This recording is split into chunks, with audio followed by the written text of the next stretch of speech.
On va parler d'Europe, Frédéric. Pourquoi? Parce que tout simplement, il y aura la première réunion du Parlement lundi à Strasbourg, la première réunion 2018.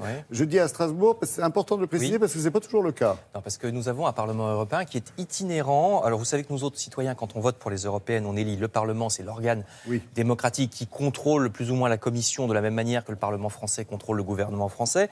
Bon, la différence, c'est qu'il a plusieurs endroits, ce Parlement européen. Vous voyez, d'abord, on va à Strasbourg, c'est le bâtiment le plus connu.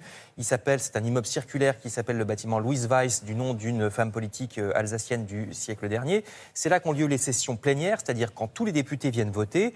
Mais attention, ça ne dure que 3 jours et demi par mois. Là, ça va commencer lundi, ça va se terminer jeudi midi. Ensuite, ça sera terminé pour tout le mois de janvier et ça sera en février la prochaine. Il y en a 12 comme ça dans l'année, des sessions plénières, une par mois dans le grand hémicycle de Strasbourg. Donc, et le reste du temps, les députés sont, par exemple, dans un autre immeuble qui, lui, se trouve non pas à Strasbourg, mais à Bruxelles. Le voici, c'est là qu'ont lieu depuis 93, depuis 93 ont lieu les commissions, c'est-à-dire les réunions entre députés. C'est une grande partie de leur travail. Ça s'appelle le bâtiment Paul-Henri Spaak, du nom d'un politicien belge cette fois-ci. On l'appelle le caprice des dieux aussi, oui, parce qu'il y a ses ronds. Et ça, c'est à Luxembourg, parce qu'il y a un troisième lieu. Figurez-vous que le secrétariat général, c'est-à-dire l'administration du Parlement, est dans un troisième endroit qui est à Luxembourg. Donc Bruxelles, Luxembourg, Strasbourg. C'est difficile de faire de l'Union européenne avec des lieux aussi éclatés. Eh bien, ça existe dans d'autres pays du monde. Par exemple, en Afrique du Sud, saviez-vous que le gouvernement est à Pretoria, mais le Parlement est au Cap. 1500 km entre les deux. Alors, les 500 km de Strasbourg-Bruxelles, c'est la gnognotte à côté. Ça existe quand même pas partout. Mais en Afrique du Sud, ça existe. Alors, pourquoi on en est arrivé là ? C'est un frein, finalement. Voilà, pourquoi on en est arrivé là ? Il y a une histoire, évidemment, c'est l'histoire. Puisque avec la Deuxième Guerre, après la Deuxième Guerre, le tout début de la construction européenne, c'était la Communauté européenne du charbon et de l'acier. Ensuite, c'est devenu la Communauté européenne, puis l'Union européenne. Tout ça a commencé à Strasbourg, ville choisie, parce qu'on voulait faire la paix justement entre les deux grands ennemis qui étaient la France et l'Allemagne. Donc Strasbourg, qui est une ville frontalière.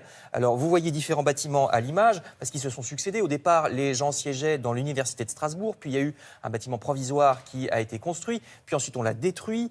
Ça s'appelait la Maison de l'Europe, qui est devenue ensuite le Palais de l'Europe. Voici la destruction de la Maison de l'Europe, qui va être remplacée par le Palais de l'Europe dans les années 70. En 77, c'est un bâtiment extrêmement carré que voici, qui existe encore d'ailleurs, mais qui est occupé par d'autres institutions maintenant, mais on peut toujours le voir à Strasbourg.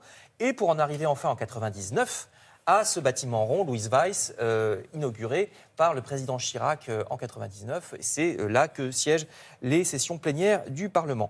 Alors, Bruxelles n'est arrivé qu'après Strasbourg. Strasbourg, c'est vraiment cette histoire de réconciliation franco-allemande. Bruxelles n'arrive qu'ensuite, quand on crée la Commission européenne, avec vraiment des institutions qui deviennent de plus en plus importantes. On se dit, en gros, on ne va pas mettre tout en France, surtout pas dans une grande puissance. Il vaut mieux que ça soit dans des petits pays neutre. C'est pour ça qu'il y a des institutions plutôt en Belgique ou au Luxembourg. Vous voyez, on ne veut pas le donner ni aux Allemands ni aux Français.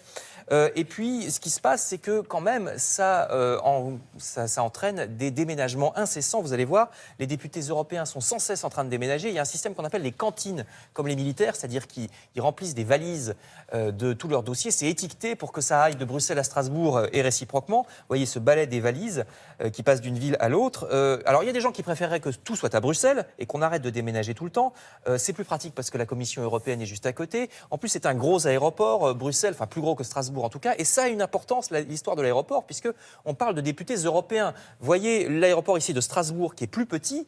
Quand vous êtes un député finlandais ou portugais ou irlandais et que vous devez rentrer chez vous, il n'y a pas forcément une ligne directe depuis Strasbourg, alors qu'en général, il y en a une depuis Bruxelles.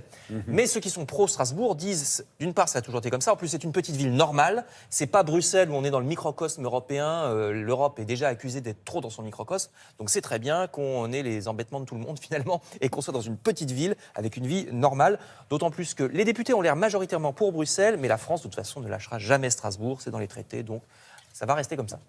Merci beaucoup pour toutes ces précisions, Frédéric.